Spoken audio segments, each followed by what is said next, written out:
सुंदर स्त्री भाग्य से मिलती है, मगर उसका सुख पाना आपके कर्मों पर निर्भर करता है। बड़े काम का है चाणक्य नीति का ये उपाय।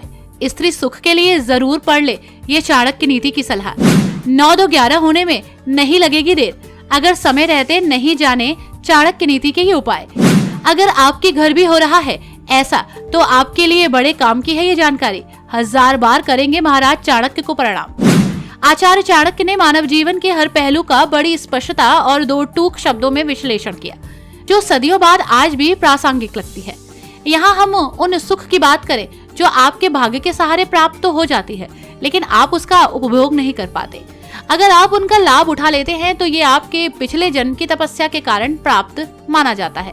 चाणक्य नीति के एक अध्याय में उन्होंने जीवन में मिलने वाले 6 तरह के सुखों का वर्णन किया है। इनमें भोज्य पदार्थ, भोजन शक्ति, रति शक्ति, सुंदर स्त्री, वैभव तथा दान शक्ति, ये सारे सुख किसी तपस्या फल नहीं होते।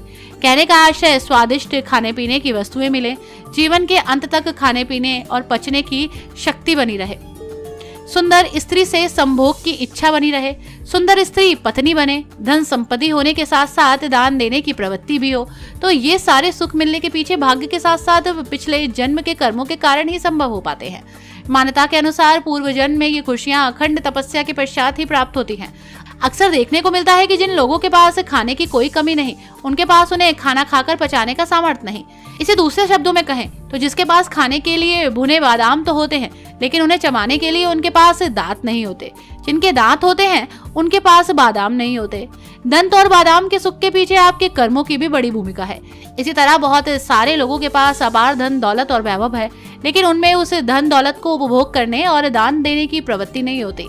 लेकिन जिनके पास उस धन को भोगने और दान करने की प्रवृत्ति होती है, चाणक्य के अनुसार ये उनके पूर्व जन्म में की गई तपस्या के कारण होता है। सुंदर स्त्री का संयोग बहुत सारे पुरुषों को प्राप्त होता है, लेकिन अक्सर देखा गया है कि उस सुंदर स्त्री के साथ संभोग करने का सुख उसे प्राप्त नहीं हो पाता। लेकिन अगर उसे उस स्त्री के साथ संभोग का सुख प्राप्त होता है तो निश्चित रूप से ये भी उसके पूर्व जन्म के फलों के कारण होता है। यहाँ चाणक्य नीति का सार ये है कि आप कितने भी भाग्यशाली हो, आपको दुनिया जहान की खुशियां हासिल हो, लेकिन अगर आप उन खुशियों का लाभ नहीं उठा पा रहे, सब व्यर्थ है। लेकिन अगर आप ईश्वर प्रदत्त खुशियों को भोगने का अवसर भी प्राप्त करते हैं तो निश्चित रूप से तभी होगा जब आपके भाग्य को आपके कर्मों का साथ मिलेगा। ब्यूरो रिपोर्ट, पंडित जी का पत्रा।